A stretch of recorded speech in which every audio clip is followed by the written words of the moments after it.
Primera de Timoteo capítulo 4 versículo 1. Pero el Espíritu dice claramente que en los postreros días, en los postreros tiempos, algunos apostatarán de la fe, escuchando a espíritus engañadores y a doctrinas de demonios. Oiga esto, doctrinas de demonios, enseñanzas que vienen del mismo diablo.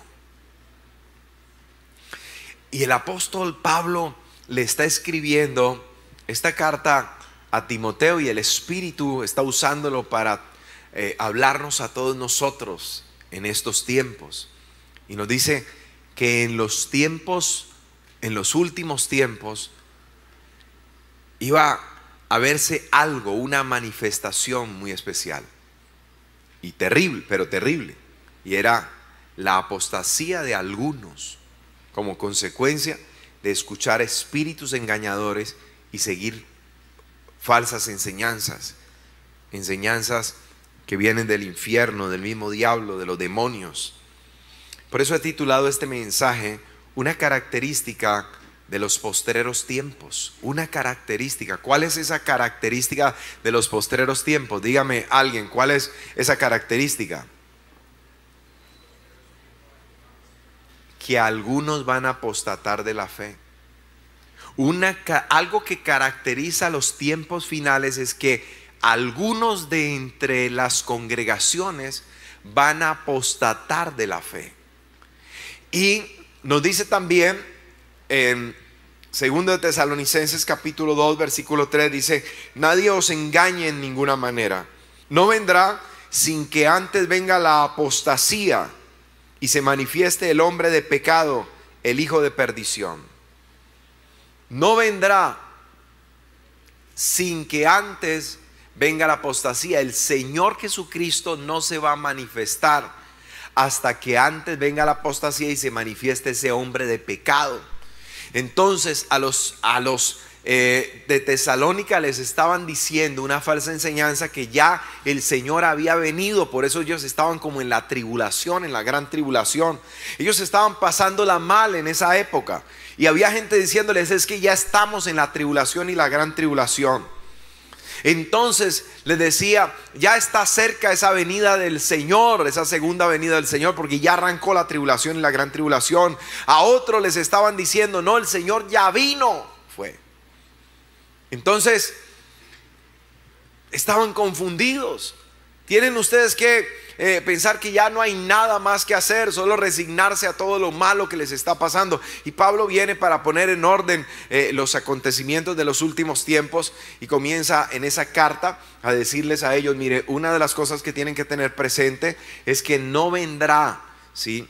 Hablando del Señor Jesucristo, le dice: no vendrá sin que antes venga la apostasía y se manifieste el hijo de pecado. O sea, va a venir la apostasía primero, luego el hijo de perdición, el anticristo, y después sí va a venir Cristo. Entonces le dice: no vendrá, no va a venir el Señor Jesucristo sin que antes haya apostasía y se manifieste el hombre de perdición. Entonces en ese orden van a acontecer las cosas, y nosotros tenemos que tener presente esto hoy en día. Y es que el Señor Jesucristo no va a venir por su iglesia sin que antes venga esa apostasía también. Sabemos que si queremos ponerle un orden a las cosas conforme lo dice la Escritura, va a haber apostasía. Es parte de los últimos tiempos, ¿sí? Va a venir el rapto de la iglesia, va a venir la tribulación, la gran tribulación, en medio de las cuales pues va a aparecer el anticristo, y luego la segunda venida literal de Cristo a la tierra para juicio se va a dar después de que todo esto haya pasado. Voy a repetirlo para que les quede muy claro. Entonces, lo primero que está pasando, y que es una evidencia de los postreros tiempos, es la apostasía. Gente apostatando de la fe. Lo que va a pasar muy pronto es el rapto de la iglesia cristiana, de la iglesia verdadera. Y luego entonces va a darse la tribulación y la gran tribulación, en medio de las cuales se va a manifestar el anticristo, el hijo del diablo, ¿sí? Está vencido para siempre en el nombre de Jesús. Y posterior, al final de la tribulación y la gran tribulación, de los 7 años de tribulación y gran tribulación, que están partidos esos 7 años en 3 y medio de tribulación, 3 años y medio de gran tribulación, para un total de 7, al final vendrá nuestro Señor Jesucristo por segunda vez a la tierra. El rapto no se cuenta como una venida a la tierra porque viene hasta las nubes. Ya vino una vez como un cordero manso, ahora vendrá como un león para juzgar a la tierra. Son 2 venidas de Jesús a la tierra, la primera para traer la salvación y la segunda para traer el juicio. Y en medio de esa primera venida, cuando ya estuvo aquí en la tierra, y de la que viene, se va a dar el rapto, el arrebatamiento de la iglesia. Porque los 7 años de tribulación y gran tribulación se reactivan los tratos para con la nación de Israel. Israel hasta ahora no ha creído en Jesús y van a pasar por la tribulación y la gran tribulación.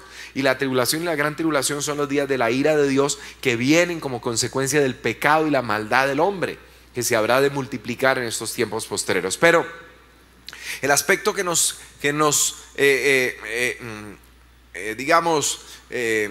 atañe hoy, el aspecto que nos debe interesar hoy, es que hablemos acerca de la apostasía que se está viviendo. Es una manifestación. Si bien decimos Cristo viene pronto, si bien decimos Jesús viene pronto por nosotros, la iglesia, a los de Tesalónica les habla en el capítulo 4 acerca del arrebatamiento de la iglesia, porque Pablo tiene que poner en orden todos estos eventos proféticos que están pues establecidos, porque los estaban confundiendo. Les decían, Cristo ya vino, ¿sí? Ya no lo esperen más, resígnense a lo que está pasando. Otros les estaban diciendo, estamos en la tribulación y la grande tribulación, a los de Tesalónica. Entonces Pablo tiene que hablarles en el capítulo 4 que pronto vendrá el rapto, que luego entonces va a venir los tiempos difíciles, los tiempos amargos, la tribulación, la gran tribulación y la segunda venida de Cristo, y que también se va a manifestar aquel inicuo cuyo advenimiento es por obra de Satanás, y ponerle en orden para que los de Tesalónica pudieran estar tranquilos. Pero una de las cosas que el Espíritu dice claramente es que no iba a venir el Señor, que estuvieran tranquilos, porque una de las características que tenía que verse muy evidente era la apostasía de algunos, y eso es algo de lo que seguimos viendo hoy en día, o de lo que principalmente estamos viendo hoy en día.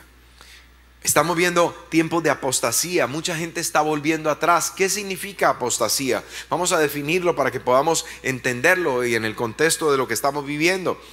La apostasía significa la renuncia que hace una persona a sus creencias, el abandono de su fe. La apostasía viene del latín apostasía, que a su vez se deriva de griego antiguo, apo, que significa fuera de, y de éstasis, que significa colocarse, o sea, colocarse fuera de, o sea, no pertenezco ya, no pienso ya así, no creo ya así, se coloca fuera de. Eso es apostasía. Si digamos, vamos a la etimología de la palabra, colocarse fuera de algo, o sea, yo ya no soy cristiano, o yo ya no pienso así, o yo ya no creo como creía antes. Entonces, hoy en día tenemos a muchas personas que ya no creen como creían antes, y eso es apostasía doctrinal. Eso es apostasía doctrinal. Hay apostasía doctrinal también, y son las personas que ya no creen como creían antes, se colocaron fuera de lo que antes creían. Entonces, la fornicación, ya no es mala la fornicación. Nos estamos conociendo, ¿sí? El adulterio, ya no es malo el adulterio. Tienes derecho a ser feliz. Si con esta no te fue bien, sepárate y busca otra. Y si ya la tienes, pues no la dejes ir. Está vencido el diablo para siempre. Pero así está pensando la gente, y gente cristiana. ¿Lo ve? Entonces, a lo bueno se le empieza a llamar malo, y a lo malo se le empieza a llamar bueno. Entonces esta gente ya Le da lo mismo 8 que 80, decían las abuelas. Las abuelitas decían, le da lo mismo 8 que 80. Y así tenemos personas que frente al pecado que antes condenaban, ahora son totalmente tolerantes o complacientes frente al pecado. No solo las hacen, dice el apóstol Pablo, creo que hablando a los romanos, sino que se complacen con los que las practican. ¿Ve? Entonces, entienda esto: si un pastor cae en adulterio y se recasa, ¿cuál va a ser su mensaje frente a la iglesia? Entonces, cuando antes condenaba el adulterio, ahora que está recasado no tiene moral para condenarlo. ¿Lo ve? Cuando un pastor tiene una hija o un hijo y uno de ellos se recasan, o sea, se separan y se recasan, no tiene autoridad moral para hablar del adulterio. Entonces comienzan a enmascarar el mensaje, comienzan a cambiar el mensaje para que la iglesia, digámoslo así, puedan aceptar, ¿sí?, el pecado. En vez de ayudar a las personas, entonces ahora confunden a las personas. Y entonces cuando viene una persona a pedir un consejo y a decir, mire, no sé qué hacer, no sé si separarme, yo quiero ser feliz. Entonces, no, sepárese. En vez de luchar por los hogares, en vez de luchar por las familias, lo que hacen es decirle, simplemente sepárese y busque a alguien con el que sea feliz. Y si al tiempo viene y dice, ese tampoco me hizo feliz, esa tampoco me hizo feliz, pues vuelva y sepárese y hágale, porque no tienen moral para decirlo. Entonces estamos cayendo en ese tipo de apostasía doctrinal. Estamos viendo, mi amado, una cantidad de mensajes hoy en día que rayan en el humanismo. El humanismo hace que el hombre sea el centro y Dios rodea al hombre. El cristianismo, Dios es el centro y nosotros giramos en torno a Dios. Dios es el centro de todo en nuestra vida.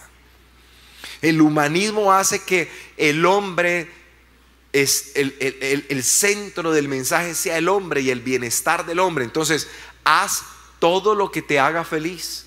Ese es el mensaje hoy en día. Simplemente busca ser feliz, que Dios está como el genio de la lámpara para concederte deseos. Solo frota un poco, ora un poquito y Dios va a conceder todos esos deseos, todas las peticiones de tu corazón. Ese es el mensaje de hoy en día, donde el hombre es el centro, donde lo importante es que tú seas feliz, donde lo importante es que tú te sientas bien. Y por eso el hombre va de mal en peor.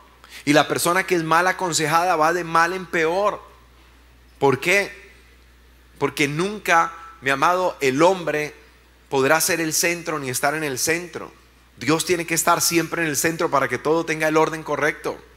Dios es el que nos hizo. Dios estableció propósitos para nosotros. Nadie puede conocer la función de algo. Nadie puede conocerla mejor que aquel que diseña algo. ¿Me explico? Nadie conoce mejor la función de este micrófono que la persona que lo inventó. Conoce todas sus partes. Yo puedo usarlo todos los días, pero yo no lo conozco en la esencia porque yo no lo diseñé. Entienda eso. Un vehículo es conocido perfectamente por quien lo diseñó, cada una de sus partes, cada uno de sus componentes. Yo puedo usar mi vehículo todos los días y no tener la menor idea de cómo repararlo, aunque lo use todos los días. Así nosotros, los seres humanos, Dios nos diseñó. Dios es el que conoce, mi amado, aún lo que nosotros no conocemos de nosotros. Yo les he compartido cuando Dios ve a Jacob y Dios le dice, fuiste honorable, ¿sí?, y te amé. Y cómo le dice a un engañador, a un estafador, que es honorable y que él lo ha amado, que fue a sus ojos de grande estima, porque sencillamente, aunque Jacob se miraba al espejo y simplemente veía un estafador, un engañador, un suplantador, eso era lo que él sabía que él era. Pero no conocía, ni el mismo Jacob conocía su esencia. Entonces Dios dice: no, yo te creé conforme a mi imagen, conforme a mi semejanza. Tú fuiste creado conforme a mi imagen y a mi semejanza. Y aunque el diablo ha dañado, y aunque el diablo ha trabajado para mal en tu vida, tú tienes una esencia. Tú tienes una esencia porque yo puse en ti esa esencia, y yo he venido para sacar ese potencial que está dentro de ti. ¿Cuántos pueden decir amén? Y terminó convirtiéndole en Israel, en uno que gobierna con Dios, en uno, mi amado, que lucha con Dios y con los hombres, y por la misma gracia de Dios tiene el poder para vencer. Eso podría definir su nombre, o de esa manera podríamos definir su nombre. Uno que no estafa, no engaña a nadie, sino que lucha legítimamente. Y por la gracia Dios le da la capacidad de obtener lo que desea su corazón. La gente está buscando simplemente que Dios conceda las peticiones de su corazón. Entonces le dicen: ven, Dios, este es un mensaje, oye, mire lo de ellos. Venga, Dios quiere conceder las peticiones de su corazón. Pero este es el mensaje bíblico completo y correcto. Dice: deleítate en Dios. Les falta ese pedacito: y Él concederá las peticiones de tu corazón. O sea, la base está que tú aprendas a deleitarte en Dios. Si te deleitas en Dios, Dios mismo va a conceder las peticiones de tu corazón. No es simplemente oremos, voy a orar por ti para que Dios conceda las peticiones de tu corazón. Si no aprendes a deleitarte en Dios, no hay tal cosa. Pero la ovejita fácilmente es manipulada. Entonces escucha un mensaje: Dios te ama y Dios quiere conceder las peticiones de tu corazón. Y por allá la ovejita dice: por allá en alguna parte he oído, he leído eso es cierto, amén, aleluya, este mensaje me gusta. Pero ¿qué es deleitarse en Dios? Cuando tú te deleitas en Dios, te deleitas en obedecer a Dios. Amas lo que Dios ama. Ese era Jesús. Vivió para papá, vivió para obedecer a papá. Se deleitaba en obedecer. Dice la escritura, y está profetizado de él: he aquí yo vengo para hacer tu voluntad. En el libro está escrito acerca de mí. ¿Lo ve? He aquí yo vengo. ¿Para qué estoy en esta tierra? Para hacer tu voluntad. Su deleite era agradar a Dios. Por eso dice: deleítate en Dios. Que Dios sea tu deleite, no el pecado. Que Dios sea tu deleite, no buscar tu felicidad fuera de Dios. Que Dios sea tu deleite. Deleítate en el Señor y Él va a conceder todas las peticiones de tu corazón. ¿Cuántos pueden decir amén? Dale un buen aplauso a Jesús.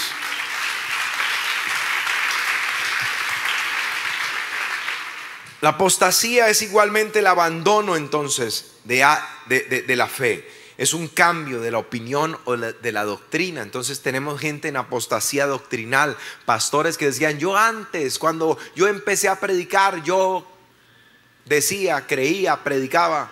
Pero hoy en día he entendido, y se pasan a este lado de acá, he entendido que Dios no es así, que Dios no sé qué, que la palabra, y comienzan a coger curvas en la palabra.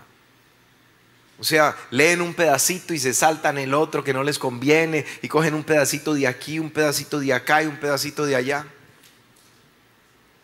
Y la ovejita, como dice, me está leyendo en la Biblia, todo lo aceptan. Estamos viendo tiempos difíciles. Hay también apostasía de la fe. Hay apostasía, vuelvo y digo, doctrinal. La apostasía doctrinal es cuando la persona se aparta de los principios bíblicos que ha creído. No de todos. Somos salvos por gracia, van a decirle amén. Eso es un principio, ahí está bien la persona. Pero de repente dice: la inmoralidad en esto, de hombres con hombres, mujeres con mujeres, de esto es pecado. Bueno, yo de eso no soy quien para juzgar a nadie, como me decía mi esposa por ahí que había oído a uno. Un pastor diciendo: yo no soy quien para juzgar a nadie. Pero la pregunta era concisa. Le estaban diciendo: ¿qué opina usted de este pecado, de tal? Bueno, yo no soy quien para juzgar a nadie. ¿Lo ve? Y son entonces comienzan a hacerle decir a Dios lo que Dios no ha dicho. Lo que yo sé es que Dios ama a todos por igual. ¿Usted cree que Dios ama a todos por igual? ¿Sí o no? Aunque haya unos que Dios los ama más. ¡Ay, pastor! ¿Cómo dice eso? Le dice a Daniel, el ángel le dice: tú eres muy amado por Dios. El prefijo muy, mi amado, lo pone por encima de lo tradicional. ¿Lo ve? Pero digamos que eso es mínimo, no hay problema y errar en eso. Entonces, Dios ama a todos por igual, ok. Dios, esta es frase común de ellos. Entonces dice: Dios te ama tal y como tú eres. Falso. Dios no te ama tal y como eres. Una cosa es que Dios te reciba como eres, pero Dios no te ama como tú eres. Porque entonces la persona dice: yo vine así, rarito, digámoslo así. No sé a qué usted le llame rarito, yo quiero llamarle rarito a algo raro. Entonces puede seguir siendo rarito porque dice que Dios lo ama tal y como es, lo va a dejar así. No necesita cambiarlo. ¿Ve? Dios nos ama tal y como somos. No. Dios te ama a pesar. A pesar. Esa es la misericordia, esa es la gracia de Dios.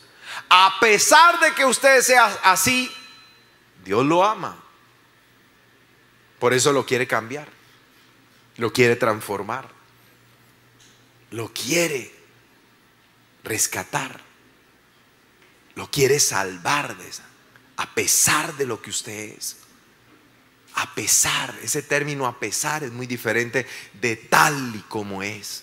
Porque si me ama tal y como soy y la persona llega rarita, vuelvo y digo, seguirá siendo rarita toda la vida, porque dice: el pastor apóstata, digo, el pastor X dijo que él me ama tal y como yo soy y que aquí me aceptan tal y como yo soy.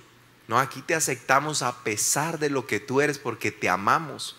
Si Dios te ama a pesar de lo que tú eres, ¿quiénes somos nosotros para no amarte a pesar de como tú eres? Esa es la gracia y la misericordia. Entonces tenemos iglesias donde todo el mundo cabe y no necesita un cambio, no necesita un arrepentimiento. Eso está pasando hoy en día. Hay iglesias apóstatas, hay creyentes apóstatas de la fe. Hay gente que tiene apostasía doctrinal, y es que una buena parte de la doctrina está bien, pero otras cambian. Dicen: yo ya no creo como creía antes. Yo leía aquí, yo entendía de esta forma, pero ahora yo ya entiendo de otra. Y resulta que eso es una apostasía, es volverse atrás de la verdadera doctrina. Hay doctrinas fundamentales que no son negociables. En lo fundamental, por eso todas las iglesias cristianas evangélicas de Cali nos abrazamos en lo fundamental, porque creemos en los mismos principios. Pero ya en otras cosas tenemos diferencias, ¿me entiende? Hay quien dice: yo no hago guerra espiritual, no por eso deja de ser mi hermano en Cristo. ¿Lo ve? Porque no son doctrinas fundamentales de la fe, que tienen que ver con la salvación. Usted no hace guerra espiritual, usted no es salvo. Yo ya lo descubrí. No, porque no es una doctrina fundamental. ¿Lo ve? Es salvo, aunque no hace guerra espiritual. El diablo le tiene la vida vuelta a nada, pero es salvo. Eso nadie lo puede poner en duda, porque ha creído en Cristo. Ahora, la fe, somos salvos por gracia, por medio de la fe. Eso es una doctrina fundamental. Si usted cree así, yo creo así, somos hermanos en la fe, porque eso sí es fundamental. Si alguno dice: nosotros aquí en la iglesia sí creemos que como damos hartos mercados, nosotros somos salvos porque damos mucho mercado, entonces ahí ya nosotros no, porque está quebrantando algo que es doctrina fundamental. La salvación es por fe, no por obras, para que nadie se gloríe. Entonces ya decimos: estos están raros, porque están diciendo que ellos se salvan. Su salvador no es Cristo en la cruz, su salvador son los mercados. Entonces de aquí a mañana van a alabar a los mercados, los van a adorar también. porque dicen que sus mercados son los que los están haciendo salvos. Me estoy inventando eso, hasta ahora no creo que haya una que diga eso. Entonces, hay principios fundamentales en la doctrina cristiana, en la fe cristiana. Y hay gente que se aparta de esos principios fundamentales. Entonces, nosotros creemos en una vida santa, por ejemplo, que se requiere una vida santa. Dice, sin santidad nadie verá al Señor. ¿Quién le quita eso? ¿Cómo quitarle a esto? Sin santidad nadie verá al Señor. Si está escrito y está muy claro. Dice, sin santidad nadie. No dice, de pronto tal vez quién sabe. Dice, no, sin santidad nadie lo va a ver.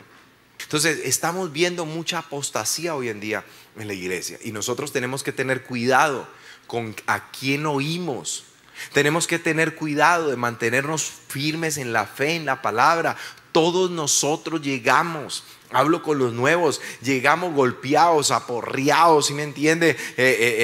Despelucados del mundo. Pero Dios nos va componiendo, ¿sí me entiende? Y entendemos que queremos esa obra de Dios. Nadie entra por esa puerta y dice, ya soy perfecto, llevo 8 días viniendo acá y usted viera la perfección, la puede ver en mí. Si usted quiere ver a Cristo, míreme a mí. No, nos sigue faltando a todos nosotros. A unos más, a otros menos. Pero estamos en ese proceso como cuando se construye una vasija. ¿Sí? Una vasija no se construye así soplando. Hay que moldear. A veces está quedando muy hacia este lado. Toca enderezar y sigue allí. Y sigue en la rueda. Y sigue dando vueltas. Y sigue en el proceso. Y sigue en el proceso. Y luego tiene un proceso de secado. Un proceso de decoración. Dice que Dios es nuestro alfarero. Y nosotros el barro. Ahora, lo importante no es que nosotros digamos, ya soy perfecto. Pero Dios quiere que seamos perfectos. Lo importante no es que nosotros digamos o nos descalifiquemos a nosotros mismos diciendo, yo no sirvo para ser cristiano, mejor yo no vuelvo a la iglesia porque veo que me falta mucho. Sino que precisamente nosotros digamos, porque me falta mucho, yo voy a buscar a Dios, porque Dios va a acomodar mi vida, porque Dios va a rescatarme, porque Dios va a perfeccionar lo que empezó en mi vida. El que empezó la buena obra en mí, Él la va a terminar. ¿Cuántos pueden decir amén? Pero nunca nos volvemos atrás. Apostatar de la fe es volverse atrás de la fe.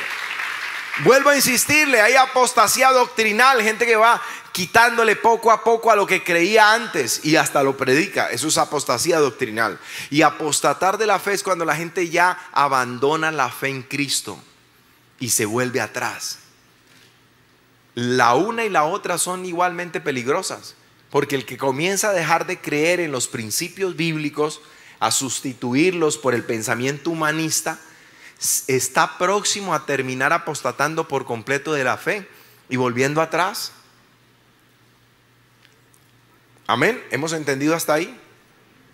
Hebreos capítulo 5 versículo 11, vamos a profundizar un poco. Dice, acerca de esto tenemos mucho que decir y difícil de explicar, por cuanto os habéis hecho tardos para oír. O sea, no es que fuera para él difícil explicarlo a un creyente maduro, sino que es difícil de explicar al que se ha hecho tardo para oír, al que se ha hecho difícil para poder entender los principios bíblicos. Entonces dice, difícil de explicar por cuanto os habéis hecho tardos para oír. Porque es difícil explicarle cosas complejas a niños. Dice, porque debiendo ser ya maestros, después de tanto tiempo, tenéis necesidad de que os vuelva a enseñar cuáles son los primeros rudimentos de las palabras de Dios. Y habéis llegado a ser tales que tenéis necesidad de leche y no de alimento sólido. Dice, ustedes deberían de ser, le está hablando un grupo y le dice, ustedes deberían de ser ya maestros, estar enseñándole a otros. Pero como se han hecho tardos para oír, han entrado en una apostasía, se han estancado. Dice, no les puedo dar un alimento sólido, sino que tienen necesidad nuevamente de biberón, de que les demos tetero espiritual, dice Pablo. Bueno, o quien le haya escrito a los hebreos. Y dice, y todo aquel que participa de la leche espiritual es inexperto en la palabra de justicia, porque es un niño. Pero deberían de ser maestros. pero estaban siendo niños porque en un momento se estancaron. Ya vamos a hablar de eso. Pero el alimento sólido es para los que han alcanzado madurez, para los que por el uso tienen los sentidos ejercitados en el discernimiento del bien y del mal. O sea que hay otro grupo dentro de esta iglesia a la que le están escribiendo. En la iglesia puedes lograr ejercitar tus sentidos para discernir el bien y el mal. Tú puedes diariamente ejercitar tus sentidos para discernir el bien y el mal. Pero hay gente, mi amado, que está en la iglesia sentada siempre, pero no crece, no madura. Y debiendo ser ya maestra de la palabra, enseñarle a otros, se han estancado y no logran avanzar. Y no logran comprender los principios fundamentales de la escritura. Y no logran entender tampoco las cosas más complejas. Todo se les vuelve complicado. Dicen, yo no sé, él hablaba, pero es que yo no le logro entender. Y es que está pasando algo a nivel espiritual con muchos en las iglesias hoy en día. Y es la gente que va llegando a un estancamiento porque poco a poco se están volviendo atrás de la fe. Y no quieren darse cuenta, mi amado, porque ya oyen la palabra y no les redarguye, solo es información que se les transmite. Usted ve el nuevo creyente que dice, wow, Dios me hizo entender que no sé, que la cerveza y emborracharme está mal. Hoy en la prédica y yo le pedí perdón al Señor. Dios, habló el Señor acerca del cigarrillo y yo me sentí muy mal y le pedí perdón al Señor y no quiero volver a hacerlo. Dios habló de que esto está mal, de que aquello está mal, y Dios me habló y yo no quiero volver a eso. Pero hay gente que escucha, dice, y la pornografía está mal, y ve pornografía, y vio pornografía el mismo día que se congregó, y va a ver después de que se congregue, y dice, sí, está mal, pero Dios sabe que pues, sí, yo miro así nomás por curiosidad de qué es lo que pasa por allá, esta gente bien alocada. Y siguen lo mismo porque la palabra les resbala. Eso es un peligro, mi amado. Cuando la vida de alguien está en esa condición, está en un sector vulnerable, peligroso. Siempre la palabra tiene que hacer tres funciones en mi vida, y es edificarme, exhortarme y consolarme. Si la palabra en mí, cada que me congrego, no siento esas tres cosas, yo tengo que darme cuenta que el problema no es Dios, que el problema no es el Espíritu Santo, que el problema no es el predicador, que el problema no es la iglesia donde voy, que el problema estoy siendo yo, que he perdido sensibilidad a la palabra y sensibilidad al Espíritu Santo, de tal manera que se ha ido cauterizando la conciencia. Yo les he explicado que cuando un soldado va a la guerra y es herido, en el tiempo antiguo, cuando no había todo lo moderno que hay hoy en día, lo que hacían era sacarle el proyectil, enseguida le echaban pólvora y le quemaban el pedazo para cauterizar la herida. Eso hacía que esa herida quemada, esa piel, todas esas células muertas, perdiera la sensibilidad en la herida, de tal manera que le tocaban y él decía, no siento nada, no me duele, puedo seguir, porque le habían cauterizado la herida. El apóstol Pablo dice que a algunos les ha cauterizado el diablo la conciencia. Ya no tienen sensibilidad, la palabra entra y él no siente, ella no siente absolutamente nada. Sí, eso está mal, pero pues ¿cuántos no están mal hoy en día? Sí, eso es pecado, yo sé, pero Dios es bueno. Y siguen en lo mismo. Y no se dan cuenta que están en un terreno vulnerable. Dice, por eso, debiendo ser maestros, ¿qué les pasó? Se estancaron. Y entonces dice, se me hace complicado explicarles, a veces ir un poquito más allá, porque no tienen los sentidos bien ejercitados, porque nuestro crecimiento en Cristo tiene que ser constante, mi amado. Constantemente tenemos que seguir creciendo, dice, en el conocimiento de nuestro Señor Jesucristo, creciendo en la gracia, mi amado, creciendo todo el tiempo. El diablo está haciendo algo hoy en día a través de las redes sociales, y es entreteniendo a los creyentes, de tal manera que personas que antes pasaban muchas horas leyendo la palabra, meditando en ella, hoy en día no tienen tiempo para la Biblia, hoy en día no tienen tiempo para la lectura, menos para meditar en la palabra, porque están entretenidos en las redes sociales. Y no se da cuenta que es la trampa del diablo. Estás interesado en la vida de fulano, en la vida de mengano, en lo que hizo aquel, y no estás viviendo tu propia realidad, tu propia vida. Y te estás olvidando de ir al espejo de la palabra para mirarte cómo estás. La palabra, dice, es un espejo y es una tipología que se usa en el Antiguo Testamento. Dice que al entrar los sacerdotes allí al patio o los atrios del lugar de donde estaba el tabernáculo o el templo, tenían que ir a lavarse primero antes de ir más adelante.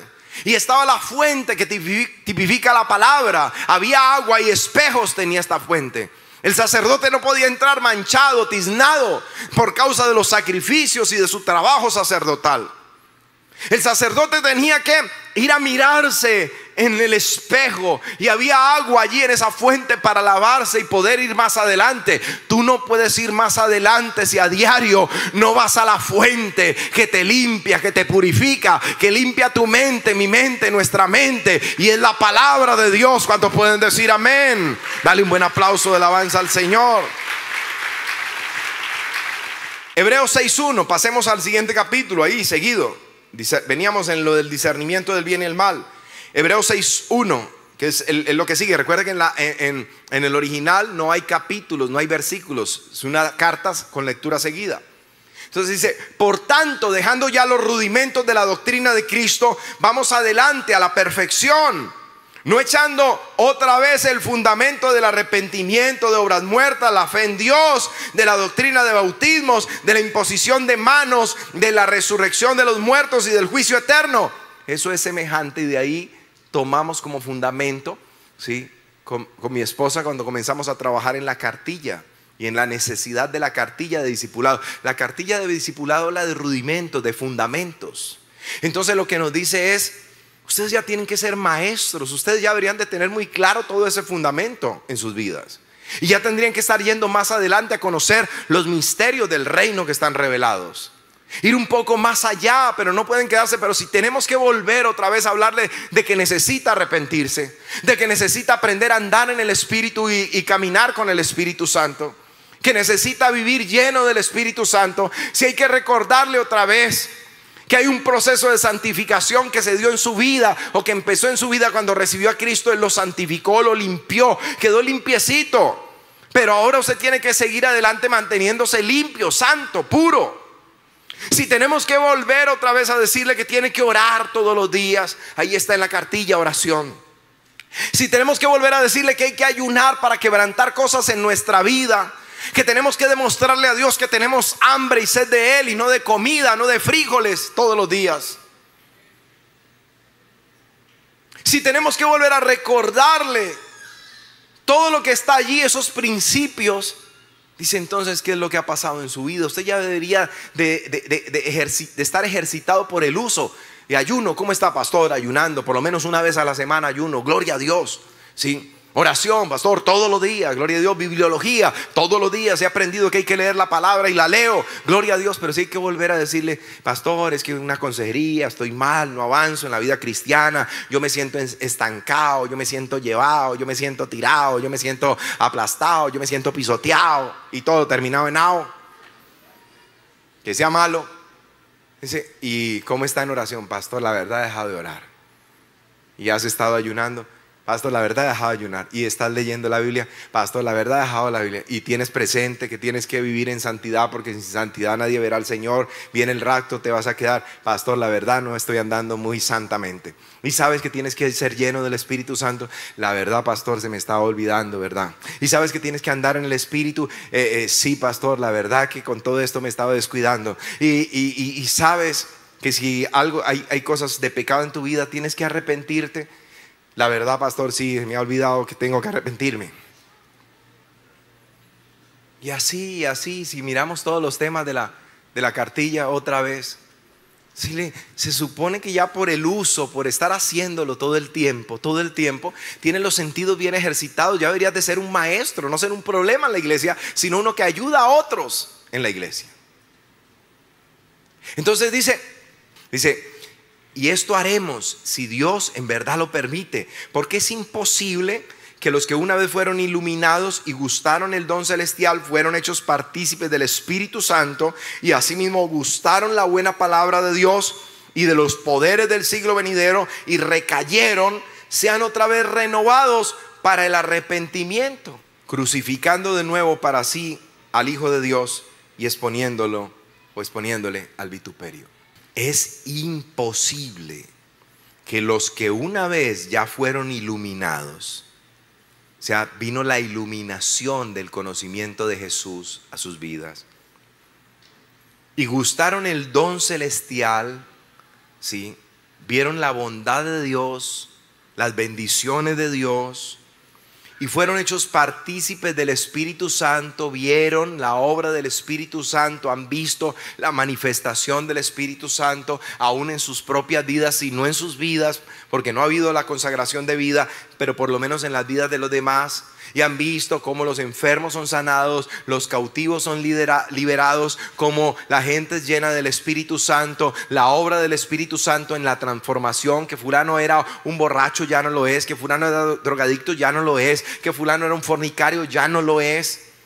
Que esa es la obra del Espíritu Santo. Y dice, wow, definitivamente yo lo conozco, yo la conozco, y Dios lo ha cambiado, la ha cambiado. Entonces dice, los que fueron hechos partícipes del Espíritu Santo y asimismo gustaron la buena palabra de Dios, la han oído una y otra vez, han sido enseñados, y los poderes del siglo venidero han visto la manifestación del poder de Dios. Dice, y recayeron después de todo eso, recayeron, sean otra vez renovados para el arrepentimiento. O sea, que Dios vuelva a decir, vamos a empezar de cero, arrepiéntase, crea en Jesús, bautícese nuevamente. Dice, crucificando de nuevo a Jesús, el Hijo de Dios, y exponiéndolo al vituperio, porque la tierra que bebe la lluvia muchas veces cae sobre ella y produce hierba provechosa a aquellos por las cuales es labrada. Y se refiere, por ejemplo, al trigo, ¿sí? Las plantas de trigo. Recibe bendición de Dios esa tierra. Pero la que produce espinos y abrojos es la misma lluvia. Note, acá produjo, dice, hierba provechosa, por ejemplo, trigo, ¿sí? Plantas de trigo. Acá produjo, recibió lluvia de Dios, y en lugar de producir algo provechoso, produjo espinos y abrojos, maleza. Dice, está próxima a ser maldecida esa tierra. Dios está regando tu vida. Dios está regando mi vida. ¿Qué estás produciendo? ¿Qué estoy produciendo yo? ¿Qué estamos produciendo nosotros? Si estamos produciendo algo provechoso, si hay fruto en nuestra vida, recibes bendición de Dios inmediatamente. Pero dice, pero el que produce espinos y abrojos, maleza, cosas malas, dice, está próxima. Esa sí le da un tiempito. Le dice, pero está próxima, ojo, está con preaviso, próxima a ser maldecida. Tengamos cuidado en nuestra vida. Porque si hemos degustado el don celestial, hemos visto los milagros de Dios, los favores de Dios, hemos visto la acción del Espíritu Santo, hemos sido iluminados con el conocimiento de Cristo. Hay gente en otras partes de este planeta que no han oído nunca hablar de Jesús. Tú estás, mejor dicho, saturado del mensaje de Jesús. Conoces quién es Jesús, has oído la palabra de Dios, puedes leerla a diario en la radio, en la televisión, en las redes sociales. Se habla de Jesús. Has sido iluminado con el conocimiento. Has visto las bendiciones de Dios en tu vida. Has visto los milagros de Dios. Has visto la acción del Espíritu Santo. Dice,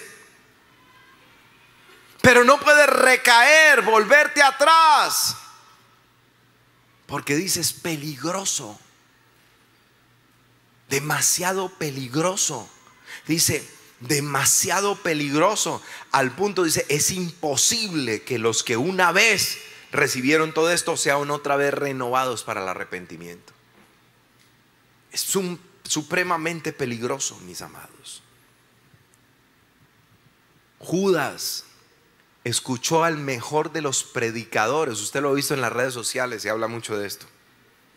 Caminó al lado del mejor de los pastores, del pastor de los pastores.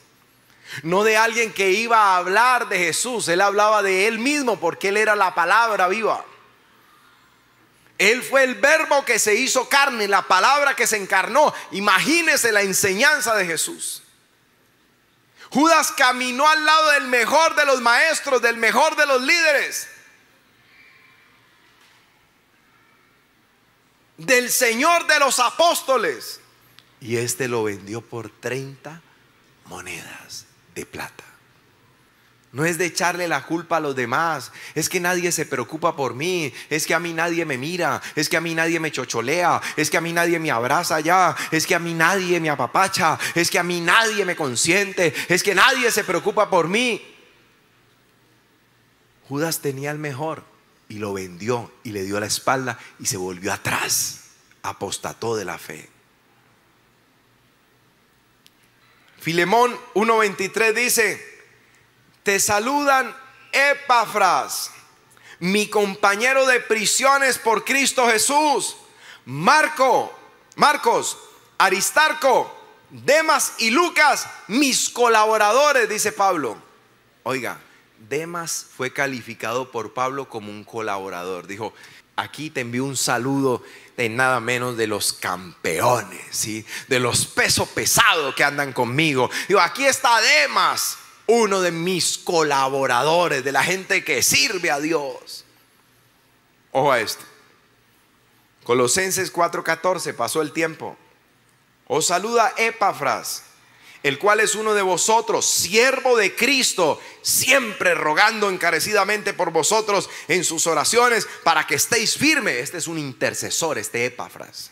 Porque de él doy testimonio de que tiene gran solicitud por vosotros y por los que están en la Odisea y los que están en Herápolis. Os saluda Lucas, el médico amado. A este lo amamos. Este Lucas es valioso, lo amamos. Y también lo saluda Demas. Note que no dice ya nada positivo de él. Ya lo había calificado antes como un colaborador de los buenos, de los pesos pesados. Pero ahora dice: y por acá también anda Demas. Y está Lucas, al que amamos.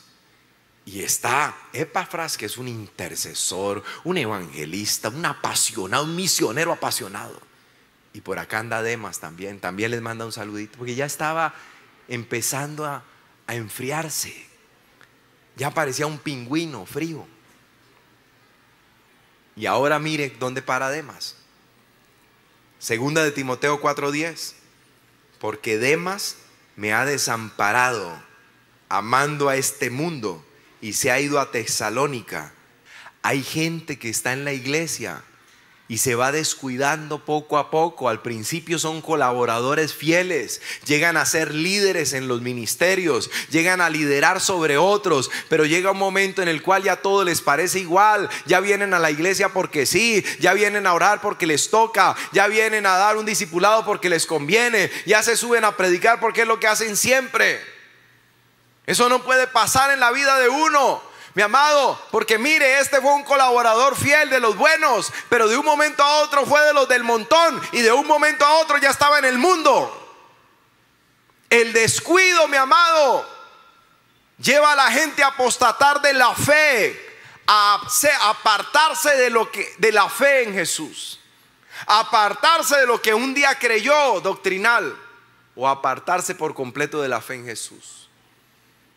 Yo he visto a muchos grandes hombres de Dios, gente fiel, que han llegado al liderazgo, aún al pastorado, y hoy en día no están. El problema no fue el día que cayeron, el problema es que hace rato habían caído de la gracia. Porque cuando una persona comienza a despreciar a Dios, desprecia lo que es de Dios. Ahora ama una escoba con falda y se va detrás de ella. Ahora ama más el mundo. Ahora vio por allá una discoteca nueva con muchas luces. Dijo: allá es donde yo necesito estar. Eso se ve cool. Yo tengo que ir a ese lugar. Ahora ve las cosas del mundo con complacencia, y entonces comienza a faltar y empieza a excusarse y a decir: no, es que el trabajo. Y en la universidad yo ya me conozco ese cuentico. Es que el trabajo, siervo. No, es que la universidad, siervo, me tiene. Pero ¿por qué antes no lo tenía así? Entonces ahora ya Dios no ocupa la posición central. Es lo que yo pienso, sino la universidad es su Dios ahora. El trabajo es su Dios ahora. El domingo anterior, Unción, Sanidad y Milagros, una joven de aquí testificaba. Para los que están diciendo: pero uno tiene que trabajar. Ella dijo: el trabajo comenzó a interponerse en mi discipulado de los jueves y renuncié. Y le dije: Señor, yo quiero honrarte, yo no voy a perder lo que tú me has dado. Y menos por un trabajo. Un trabajo no se compara con lo que tú ganaste para mí en la cruz. Señor, yo no sé tú qué vas a hacer, Señor, pero yo quiero honrarte. Y eso parece extremo y parece loco, y nosotros podríamos decir, wow, qué radical. Pero ella se subió aquí, y los de evangelismo pueden decirlo, el equipo que toma testimonios conmigo de Unción, Sanidad y Milagros, aquí se subió a decir, dijo, y a la semana siguiente alguien se me estaba acercando para decir, mira, esto lo puso Dios en mi corazón, y me regalaron, dice, y me dieron 5 millones de pesos, con lo que sé que puedo sustentarme hasta que consiga un nuevo empleo que no afecte mi discipulado. Impresionante. Pero a veces tenemos aún líderes que dicen, no, el trabajo va primero, siervo. Ya Dios no es primero, lo que antes predicamos. Entonces esa es la gente como Demas, que empieza así con mucha fuerza, con mucha emoción, y es un colaborador fiel, dice Pablo. Pero después solo está ahí, hace parte del montón. Por eso dice, y Demas también les manda un saludo. Dice, no hay nada bueno que decir en este momento. Está haciendo bulto nomás. Y al tiempo, dice Pablo, dice, porque Demas me ha abandonado, amando más este mundo. Amando más a este mundo que a Jesucristo. Mi amado, nunca deje de amar a Jesús. Nunca ponga a nada ni a nadie por encima de Jesús. Ámelo en extremo, ámelo con pasión, ámelo con dedicación. Nunca lo dejará, nunca lo abandonará. A veces queremos sentarnos allá arriba en el trono de gloria, al lado, del trono de gloria, a la diestra como los otros, pero no queremos pasar por la cruz. No hay evangelio sin cruz. Mi amado, pasamos tiempos difíciles. A veces yo no detallo muchas cosas. Pasamos tiempos duros, pasamos tiempos difíciles, pero Dios prueba tu fe. Si lo amas por encima de las circunstancias, si lo amas por encima de los problemas, si lo amas por encima de las dificultades, si Él es tu prioridad, si tu deleite es Él o tu deleite son las cosas temporales. Mi amado, tu deleite tiene que ser Dios, tu deleite tiene que ser Él, tu deleite tiene que estar en Dios. ¿Cuántos pueden decir amén? Dale un buen aplauso a Jesús solo si tú lo crees. Aleluya.